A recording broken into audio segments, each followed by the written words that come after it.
कमजोर पानी की बूंद पत्थर को चीर देती है। मैं यही बोल रहा हूं, शुरुआती रिजल्ट छोटा होता है और बाद में बहुत बड़ा हो जाता है। बहुत थोड़ा भी प्रयास अगर रोज करते रहे, कोई प्रयास आपका वेस्ट नहीं जाएगा। जब तक तोड़ेंगे नहीं तब तक छोड़ेंगे नहीं। यही कहानी मेरे को अपने दिमाग के अंदर घुसानी है। अगर 1% बेटर होते रहे तो 37 गुना इंप्रूव कर जाएंगे साल के एंड में, पर 1% अगर बेहतर होने की जगह बदतर होते गए रोज, और रोज अगर लर्न नहीं किया और अपने ऊपर इन्वेस्ट नहीं किया, आप जीरो से नीचे चले जाएंगे, नेगेटिव में चले जाएंगे। बकवास करते हो कि मेरे से कुछ नहीं होगा, आम आदमी कुछ नहीं कर सकता, अकेला चना भाड़ नहीं फोड़ सकता, पहाड़ नहीं तोड़ सकता। अकेले चने नहीं पहाड़ तोड़ा था। थोड़ा पैसा रोज बचाने से आप मिलियनेयर नहीं बन जाओगे, लेकिन थोड़ा पैसा लंबे समय तक बचाने से आप बिलियनेयर जरूर बन जाओगे।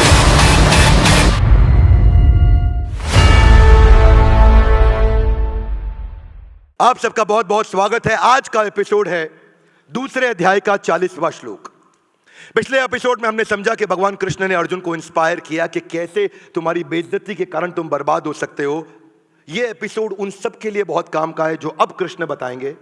इस एपिसोड में कृष्ण चर्चा करने वाले हैं कि कैसे अगर आप बहुत छोटी पोजीशन पे खड़े हैं, कोई सफलता जिंदगी में नहीं मिली, तो आज क्या करना है। जानना चाहेंगे? यस। एक गाइस एवरीबॉडी लाउड, जानना चाहेंगे? यस। अगर आप जिंदगी में बहुत पीछे खड़े हैं और आपसे लोग दुनिया बहुत आगे निकल चुकी है, तो अब आपको इस समय क्या करना चाहिए, शुरुआत कैसे करनी चाहिए, स्टार्ट कैसे करना चाहिए। दूसरे अध्याय का 40वां श्लोक, नेहा विक्रम नाशो अस्ति प्रत्यवायो न विद्यते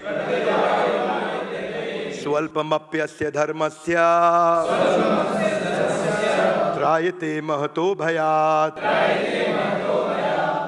बहुत सुंदर अनुवाद व तात्पर्य एसी भक्तिवेदांत स्वामी श्रील प्रभुपाद जी के द्वारा। श्रील प्रभुपाद की जय। हाथ आगे लाइए। अर्जुन शुरू करो। क्योंकि इस प्रयास में हानि नहीं होती है, अपितु इस पथ पर की गई अल्प प्रगति भी महान भय से आगे चल के रक्षा करेगी। क्या मेरी बात समझ आ रही है? yes. अंग्रेजी में क्या कहा है? In this endeavour there is no loss or diminution and a little advancement and a little advancement on this path can protect one from the most dangerous type of fear. सुनिएगा जरा बात को। न इहा नहीं होगा, अभिक्रम जो प्रयास कर रहा है, नाशवस्ति उसका नाश नहीं होगा कभी भी। जितना प्रयास किया है वो प्रोटेक्ट होता है। हाथ आगे लाइए। जितना प्रयास किया है वो जीरो नहीं होता। आपके फेलियर का मतलब जीरो नहीं हुआ, क्योंकि वो अक्यूमुलेट हो रहा होता है। वो जीरो तब होता है जब कंसिस्टेंसी समाप्त होती है। सुनना मेरी बात को ध्यान से।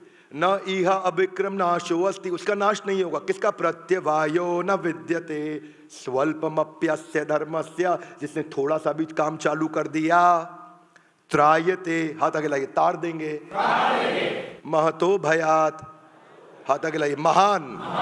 महतो मतलब महान, भय मतलब फियर। महान भय से भी उसकी रक्षा हो जाएगी।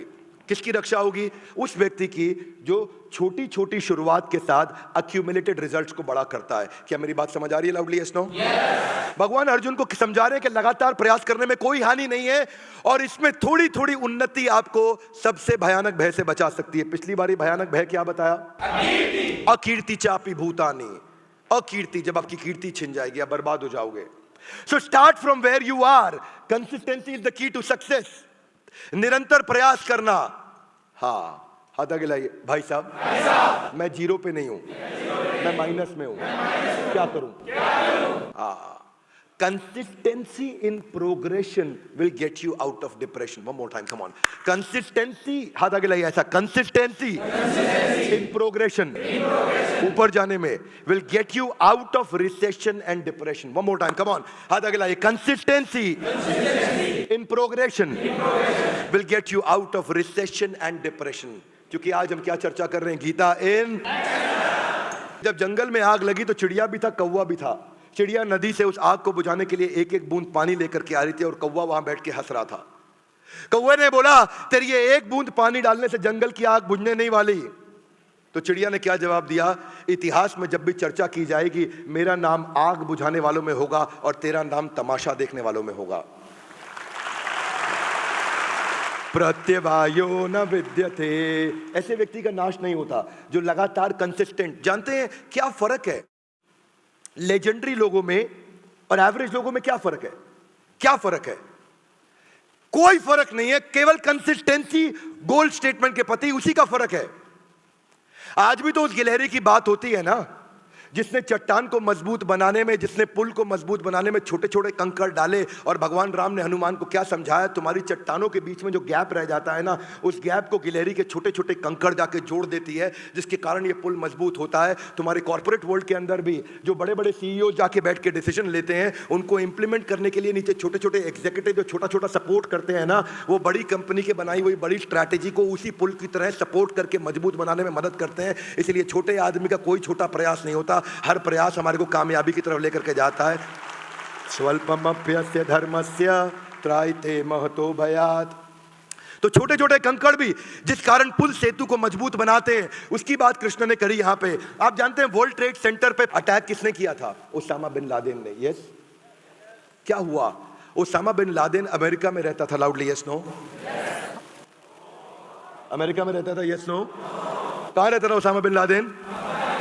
ओसामा बिन लादेन अफगानिस्तान में नहीं, पाकिस्तान के अबेटाबाद में था। 2001 में अटैक हुआ था और 2011 में जाके दूसरे देश के अंदर जाकर के उसको पकड़ के मारा गया। वो कंसिस्टेंट एफर्ट नहीं होता तो कभी भी देश के राष्ट्रपति का विश्व के ऊपर कभी विश्वास नहीं किया जाता। अमेरिका और इजराइल के बारे में यही माना जाता है। अपने देश के वीरप्पन को पकड़ने में समय लगा, शायद उतना कंसिस्टेंट एफर्ट नहीं था। 24 साल बाद वीरप्पन पकड़ा गया था और यहाँ दूसरे देश के अंदर जाकर के 10 साल में ओसामा बिन लादेन को उखाड़ा। मुद्दा है, if you get 1% better every day, you will get 3800% better, यानी कि 37 गुना ज्यादा बेहतर हो जाते हैं एक साल के अंदर 365 दिन में। बस 1% better every day, 1% better every day. स्वल्पमप्यस्य धर्मस्य सुअल्प, थोड़ा सा प्रयास। अल्प भी कृष्ण अल्पमप्यस्य भी बोल सकते थे। अद्भुत बात देखो, कृष्ण ने अल्पमप्यस्य भी नहीं बोला, सुअल्पमप्यस्य, यानी कि थोड़ा भी नहीं, बहुत थोड़ा भी प्रयास अगर रोज करते रहे न इह विक्रम नाशो अस्ति, कोई प्रयास आपका वेस्ट नहीं जाएगा। किसी का नाश नहीं होने वाला, किसी भी प्रयास का नाश नहीं होने वाला। When these efforts they get accumulated, results come so huge you can't even imagine। हाथ आगे लाइए, कैसे? क्योंकि शुरुआती रिजल्ट छोटा होता है। Little louder everybody guys, come on. शुरुआती result, one more time everybody, शुरुआती रिजल्ट दोनों दिशा में, ऊपर जाने, बेहतर होने में और बदतर होने में शुरुआती रिजल्ट छोटा होता है। शुरू में अपनी पत्नी को इग्नोर करोगे, वो आपको माफ कर देंगे, पर लगातार इग्नोर करते रहोगे, रिजल्ट बहुत बड़ा हो जाएगा। Are you with me? ये दोनों तरफ होता है। शुरू में ज्यादा खाना खाओ, कोई फर्क नहीं पड़ता, पर अगर बहुत दिन तक ज्यादा खाना खाते रहे और गलत खाना खाते रहे, रिजल्ट एकदम बदल जाएगा। हाथ आगे लाइए, शुरुआती रिजल्ट छोटा होता है। One more time, come on. शुरुआती रिजल्ट अगर 1% बेटर होते रहे तो 37 गुना इंप्रूव कर जाएंगे साल के एंड में, पर 1% अगर बेहतर होने की जगह बदतर होते गए रोज, और रोज अगर लर्न नहीं किया और अपने ऊपर इन्वेस्ट नहीं किया, जमाने के आगे बढ़ने की स्पीड बहुत तेज है, आप जीरो से नीचे चले जाएंगे, नेगेटिव में चले जाएंगे। मेरी बात सुनो, थोड़ा पैसा रोज बचाने से आप मिलियनियर नहीं बन जाओगे, लेकिन थोड़ा पैसा लंबे समय तक बचाने से आप बिलियनियर जरूर बन जाओगे। मेरी बात सुनिए, 3 दिन जिम में जाकर के आप आर्नोल्ड नहीं बन जाओगे, पर लगातार जिम में जाते रहोगे तो हो सकता है आप मिस्टर ओलंपिया भी बन जाओ, मिस्टर वर्ल्ड भी बन जाओ। मैं यही कह रहा हूं कि 3 दिन अगर फ्रेंच सीखोगे तो फ्रेंच बोलने नहीं लग जाओगे, पर लगातार जब फ्रेंच सीखते रहोगे, क्योंकि शुरुआती रिजल्ट छोटा होता है। One more time, come on. शुरुआती रिजल्ट, कृष्ण ने ऐसे ऐसे प्रिंसिपल्स बताए। सुअल्पमप्यस्य, इतना इतना भी प्रयास करते रहोगे अर्जुन, तुम महान भय से तुम्हारी रक्षा हो जाएगी। और महान भय पीछे के 3 श्लोकों की अभी हमने चर्चा करी पिछले एपिसोड में कि वो महान भय क्या है।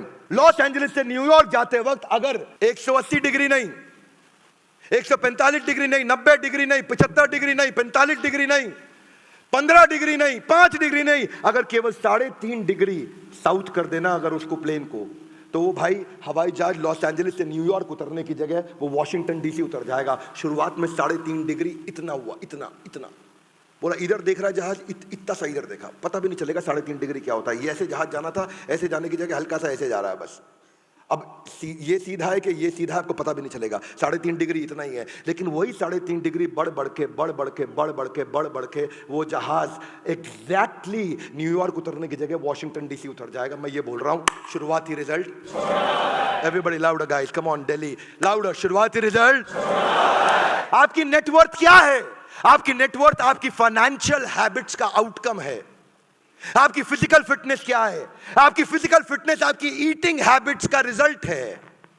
आपकी इस समय आपका विजडम, आपकी नॉलेज, आपकी जो लर्निंग हैबिट्स का आउटकम है। आज आपकी नॉलेज कौन सी हैबिट्स लेकर के आते हैं, बिल्ड करते हैं, वो डिसाइड करेगा आगे क्या होने वाले हैं। कैलाश सत्यार्थी हमारे देश का, उनको कोई नहीं जानता था। आज पद्मश्री, पद्म भूषण, पद्म विभूषण की बात नहीं कर रहा हूं, आज भारत रत्न की बात नहीं कर रहा हूं। कैलाश सत्यार्थी को नोबेल पीस प्राइज मिला। L6 कालका जी, यहीं साउथ दिल्ली में उनका छोटा सा ऑफिस हुआ करता था। सरकारी नौकरी उन्होंने 30 साल पहले छोड़ी थी। किस लिए? बचपन बचाओ आंदोलन, बचपन बचाओ आंदोलन, BBA, बचपन बचाओ आंदोलन। और बचपन बचाओ आंदोलन में बंधुआ मजदूरों के लिए लड़ाई लड़ी। 1 लाख बच्चों को उन्होंने बचाया। आज पूरी दुनिया के अंदर उनको जनक माना जाता है। Global rights for child rights. आप जानते हैं वो क्या कर रहे हैं? लगातार बच्चों के लिए काम करते रहे, करते रहे, करते रहे, करते रहे, करते रहे। बहुत सारी छोटी बच्चियों को वैश्यावृत्ति से उन्होंने बचाया। लेकिन आज हम उनको जानते हैं कि उनके छोटे छोटे कंसिस्टेंट एफर्ट थे। जब उनको दुनिया का सबसे बड़ा रिकॉग्निशन, नोबेल पीस प्राइज किसी भारतीय को मिला, कैलाश सत्यार्थी को, अभी कुछ साल पहले, तब आज हम कैलाश सत्यार्थी को पहचान रहे हैं। यही आदमी जब छोटा शुरू करता है ना, उसको लगता है मैं वहां नहीं पहुंच पाऊंगा। और वही आम आदमी के लिए श्लोक बोला है। कई बार आदमी सोचता है कि भगवद गीता अर्जुन के लिए बोली गई थी। एवरीबॉडी, भगवद गीता किसके लिए बोली गई थी? ना लाउडर, कम ऑन, किसके लिए बोली गई थी? भगवद गीता मेरे लिए बोली गई थी। जैसे ही ये बात समझ में आती है तो समझ में आता है कृष्ण ने मुझे बोला है।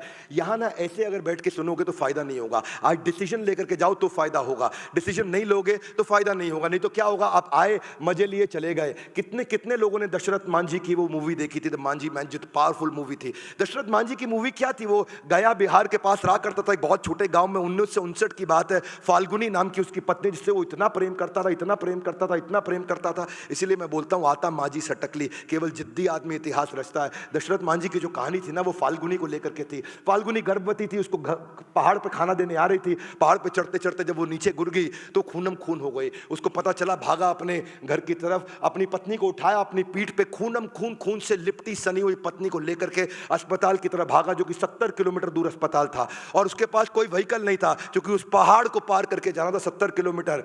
उसकी जब पत्नी को अस्पताल लेके गया, पहुंचा तो ब्रॉट डेड बोला डॉक्टर ने कि आप इसको मुर्दा लेकर के आए हैं, ये मर चुकी है। दशरथ मांझी को इतना गुस्सा था, इतना गुस्सा था, उस पहाड़ पे हथौड़ी छेना लेकर के लग गया। और हथौड़ी छेना लेकर के 22 साल तक उस पहाड़ को तोड़ता रहा। 9 मीटर की गहरी सड़क बना दी। और वही पहाड़ जिससे पहले 55 किलोमीटर का रास्ता था, वो 15 किलोमीटर का रास्ता रह गया। आज पूरा देश, पूरी दुनिया मांझी माउंटेन मैन को जानती है। क्यों? स्वल्पमप्यस्य धर्मस्य त्रायते महतो भयात्। स्वल्पमप्यस्य, थोड़ा थोड़ा प्रयास चालू करो।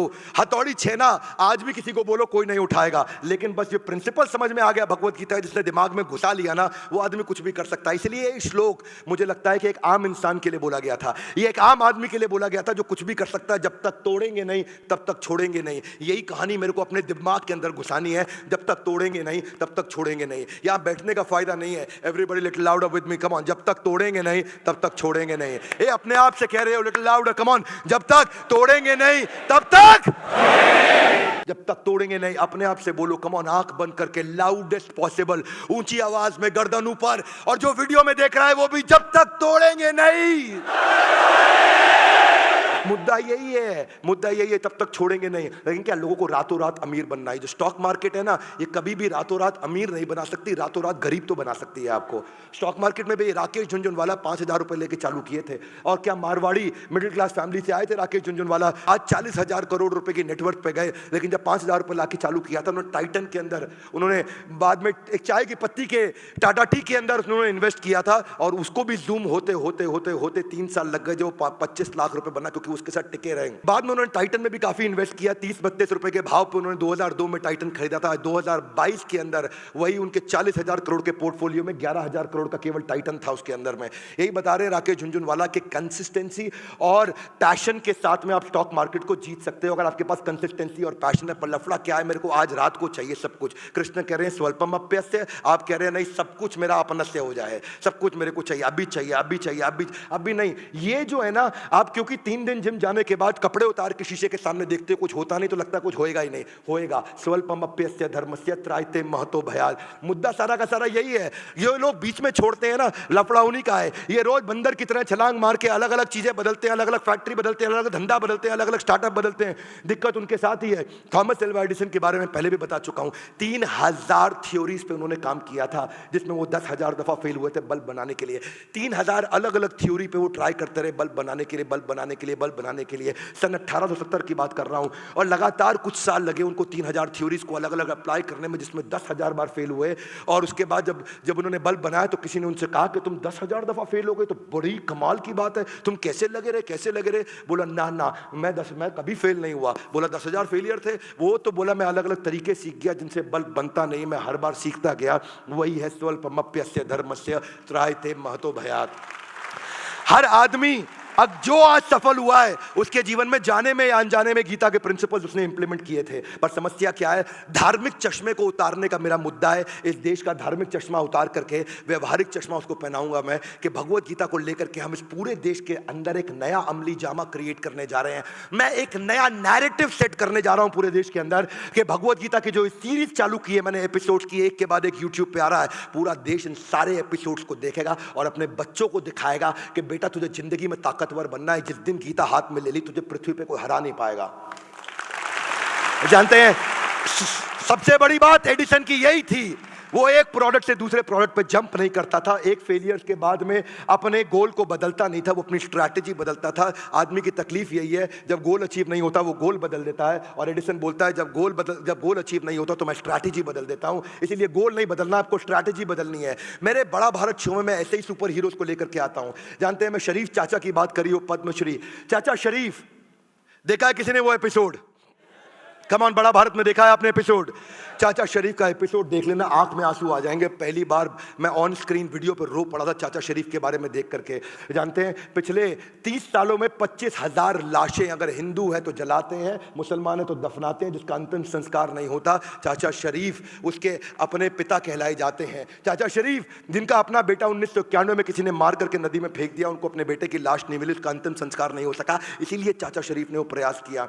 पर आज उनके छोटे छोटे प्रयास के बाद आज प्रधानमंत्री मोदी से लेकर के राष्ट्रपति से लेकर हर आदमी उनके सामने गर्दन झुका करके उनको नमन करता है, क्योंकि बिना भेदभाव के उन्होंने देश के लिए सेवा करी, लगातार करते रहे। स्वल्पमप्यस्य कितनी तकलीफें आई होंगी, पर दिक्कत यही है कि अपने को तकलीफ आती है ना, अपन रास्ते में छोड़ देते हैं। रास्ते में छोड़ना नहीं है, आपको रास्ता बदल के उसी लक्ष्य पे पहुंचना है, रास्ते में छोड़ना नहीं है। जब चाचा शरीफ ने शुरू किया था ना, तो लोग उनको जल्लाद बोला करते थे, उनको कहते थे बदबू आती है, नाक से कोड़ लिया करते थे, उनको साथ में बैठ के खाने नहीं खाने दिया करते थे, उनको किसी दावत में नहीं बुलाया जाता था, उनकी शक्ल नहीं देखते थे, उनको पागल कहा करता था। लेकिन consistency in progression will get you out of recession and depression. Golden statement है, जिंदगी में डाल लो, क्योंकि पत्थर पे पानी की बूंद टप, लिटिल लाउडर, कम ऑन, पत्थर पे पानी की बूंद, पत्थर पे पानी की बूंद, पत्थर पे पानी की बूंद, पत्थर पे पानी की बूंद, यही टप टप टप टप टप टप टप टप टप टप टप टप टप, कमजोर पानी की बूंद पत्थर को चीर देती है।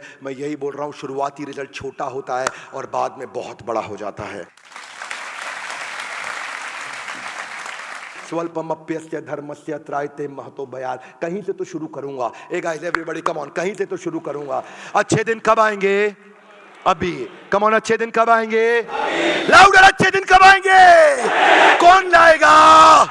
ये अच्छे दिन मैं लाऊंगा। किसकी जिम्मेदारी है? मेरी। किसी को पूछने का नहीं, सवाल करने का नहीं। अच्छे दिन लाने की जिम्मेदारी मेरी है। Would you agree with me? Little louder, yes no? 15 साल का बच्चा जिसके जिंदगी में कितने सपने होते हैं, आनंद आर्नोल्ड, उसका नाम आर्नोल्ड श्वार्ज़नेगर का कॉपी नहीं है, वो क्रिश्चियन है, उसका खुद का ही नाम, उसका सरनेम था आर्नोल्ड, आनंद उसका अपना घर का नाम। और वही लड़का आगे चल के जो इमोबाइल था, चल नहीं सकता था, जिसको अपना शौच क्रिया करने में, यानी कि शौच क्रिया समझते हैं ना, बाथरूम जाने में तकलीफ होती थी, बिस्तरे से जो उतर नहीं सकता, जो बिस्तरे से जो खड़ा नहीं हो सकता, ऐसा बच्चा, उसने अपने दोस्त को बोला एक मेरी बात सुन, घर बैठा रहूंगा तो बर्बाद हो जाऊंगा, इतना इतना शुरू करूंगा। स्वल्पमप्यस्य यस्य धर्मस्य, इतना इतना शुरू करूंगा, इतना इतना शुरू करते करते वो धीरे धीरे शुरुआती रिजल्ट बड़ा होता चला गया, इतना बड़ा होता चला गया कि वो जिम जाने लगा, और जिम जाने लगा, दिन जिम के अंदर 3 घंटा सुबह, 3 घंटा शाम को, और रिजल्ट बड़ा हो गया। उसने मिस्टर पंजाब बन गया। मिस्टर पंजाब के बाद वही लड़का जो व्हील चेयर पर था मिस्टर इंडिया बन गया, और लोगों ने कहा किसी काम का नहीं, उसने कैंसर को हराया, दुनिया का मुंह बंद कराया। वही भारत का आर्नोल्ड, उसकी स्टोरी अगर आर्नोल्ड श्वार्ज़नेगर भी सुने तो वो कांप जाए, इतना आसान नहीं होता भाई साहब। मैं और आप चल सकते हैं तो जिम नहीं जाते, वो चल नहीं सकता था, उठ नहीं सकता था, हर समय कोई ना कोई व्हील चेयर पर उसको गोद में उठा करके, उसको गोद में लेकर के जाया करता था। आज आनंद आर्नोल्ड एकमात्र भारतीय है जिसको दुनिया का सबसे बड़ा बॉडी बिल्डिंग का टाइटल मिला है, वो है मिस्टर ओलंपिया। करीमुल हक, करीमुल का नाम ही है, कर अमल, करीमुल करीमुल करीमुल हक। हाँ, वो बोलते हैं ना मैं मुसलमान हूँ ना मैं हिंदू हूँ, लोग मुझे मुसलमान समझते हैं, करीमुल हक। हाँ, मेरा मुसलमान परिवार में जन्म हुआ पर मैं भारतीय हूँ, देश की सेवा करूँगा। उसने एम्बुलेंस दादा, छोटी सी बाइक को एम्बुलेंस बना दिया नॉर्थ ईस्ट के अंदर। वो शुरू में जब लोग बीमार पड़ते थे तो 70 किलोमीटर दूर उनका अस्पताल होता था, तो बाइक को एम्बुलेंस बना करके साइड में करीमुल हक लोगों को लेकर जाया करते थे। मजाक उड़ाते थे ना, जो उनकी एक पड़ोसन औरत थी उनका बहुत मजाक उड़ाया करती थी, वो बहुत बकवास करती थी, उनको गाली भी देती थी। और क्या हुआ, वो एक दिन एम्बुलेंस दादा को सुबह सुबह फोन आया, बोला वो जो औरत आपको गाली देती थी उसको सांप ने काट लिया, मर जाएगी बेचारी, उसको अस्पताल ले जाओ। और फिर वही औरत जो जिंदगी भर उसका मजाक उड़ाती थी उसको साथ में लिटाया उन्होंने अपने एम्बुलेंस, यानी कि जो बाइक की एम्बुलेंस, बाजू में छोटा सा पहिए के साथ में एक एक्सटेंशन लगा रखा था, उस पर लिटा के लेके गए। और वहां रास्ते में हो गया ट्रैफिक जैम, जंगल था, जंगल में छोटी सड़क होती थी, वहां पे कुछ जानवर आके, हाथी आकर के गाड़ियों को उलट देते थे, ट्रैफिक जैम हो गया। उस ट्रैफिक जैम में एक और एम्बुलेंस थी, वो वहीं फंसी हुई थी, उसमें भी किसी को सांप ने काटा था, वो एम्बुलेंस वहीं फंसी रही। इन्होंने अपनी बाइक को नीचे कच्ची पटरी पर उतारा और बाद में आगे चढ़ा करके उसको ले गए। उस औरत को टाइम से अस्पताल पहुंचाया, वो बच गई, लेकिन वो एम्बुलेंस जो बड़ी वाली एम्बुलेंस थी जिसमें पीछे एक और जिसको जहर आ गया था सांप के काटने का, उस बेचारी का देहांत हो गया। जो मजाक उड़ाती रहती थी उनको एम्बुलेंस दादा ने बचा लिया, और उसके बाद एम्बुलेंस दादा को लोगों ने जानना पहचानना शुरू किया। आगे चल के उनको बजाज फैमिली ने भी अपनी तरफ से एक बजाज की मोटरसाइकिल दी।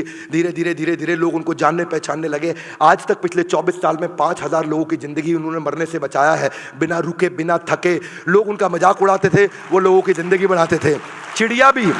चिड़िया भी तनका इकट्ठा कर करके अपना घोंसला बनाती है। एम्बुलेंस दादा ने जिंदगी में अपना मकान नहीं बनाया, बारिश आती थी तो पानी उनके घर में गिर जाता था। एम्बुलेंस दादा एक ऐसे अद्भुत व्यक्ति, और जो घर में पानी गिरता, सांप आ जाते, लेकिन अपना घर नहीं बनाया, अस्पताल बना दिया जहां गरीबों को वहीं पास में इलाज करेंगे। आज मैं बड़ा भारत की कम्युनिटी को, आज मैं बड़ा बिजनेस की कम्युनिटी को मैं रिक्वेस्ट करता हूं कि ऐसे लोगों की मदद करें, आए। और आज वो इतने बड़े हो गए, उनका ओहदा इतना बड़ा हो गया, उनके 4500 रुपये महीने की नौकरी किया करते थे। 4500 रुपये महीना बोल रहा हूं मैं, 5000 रुपये महीना नहीं, 4500 रुपये महीने की नौकरी करते थे वो एम्बुलेंस दादा करीमुल हक। हाँ, और वही करीमुल हक ने आज प्रधानमंत्री मोदी उनको साथ में लेके सेल्फी लेना सिखाते हैं, राष्ट्रपति उनको अपने घर पे बुलाते हैं, उनको अमिताभ बच्चन हॉट सीट पे बिठाते हैं, आज हम उनको बड़ा भारत में बुलाते हैं। आज करीमुल हक, ऐसे लोगों को हमें धन्यवाद करना चाहिए जो हमारे को सिखाते हैं, जो हम इसी को कहते हैं कि consistency in progression will get you out of recession and depression. नेहा विक्रम नाशुवस्ती, कभी नाश नहीं हो सकता ऐसे व्यक्ति का। दिक्कत नाश उसी का होगा जो चालू नहीं कर रहा है। One more time, come on, नाश उसी का होगा जो। आज मुझे शुरुआत करनी है, यहां बैठ के निर्णय लेकर के जाना, यहां जो वीडियो देख रहा है वो निर्णय लेकर के जाना, डिसीजन लेना है। हाँ, क्योंकि अच्छे दिन कब आएंगे? कम ऑन, अच्छे दिन कब आएंगे? कौन लाएगा? यही भगवत गीता आपके जीवन में अच्छे दिन लेकर के आएगी, और इसीलिए हमने शुरू किया है। कौन सा सीरीज है? Everybody give me your right hand out. Gita in, come on, Gita in. Bhagavad Gita को एक्शन में उतारना, लाल कपड़े में लपेट के नहीं रखना है। लाल कपड़े पर लपेट के कसम खाना वो ज्यादा बड़ा अपराध है, बजाय के गीता को अपने जीवन में नहीं उतारना। उठाइए, रोज अपने बच्चों को समझाइए कि गीता को जीवन को बेहतर बनाने के लिए पढ़ें, और अगर नहीं पढ़ पा रहे, नहीं समझ में आ रही, इस सारे एपिसोड को, पूरा एक एक एपिसोड को ध्यान से देखें, और अपने बच्चों को तो जरूर दिखाएं, साथ में बिठा के दिखाएं, पूछे उनकी जिंदगी में लर्निंग क्या है। नैरेटिव बदलने की कसम खाइए इस पूरे देश के अंदर कि भगवत गीता लोगों की कैसे जिंदगी बदल सकती है। एक के बाद एक सारे एपिसोड एक एक श्लोक पे हम लेते चले जाएंगे, और पूरी भगवत गीता को पूरे देश तक पहुंचाएंगे। हमारे साथ जुड़े रहने के लिए, इस एपिसोड को पूरा देखने के लिए आप सबका दोबारा हृदय की गहराई से प्रेम पूर्वक बहुत बहुत धन्यवाद।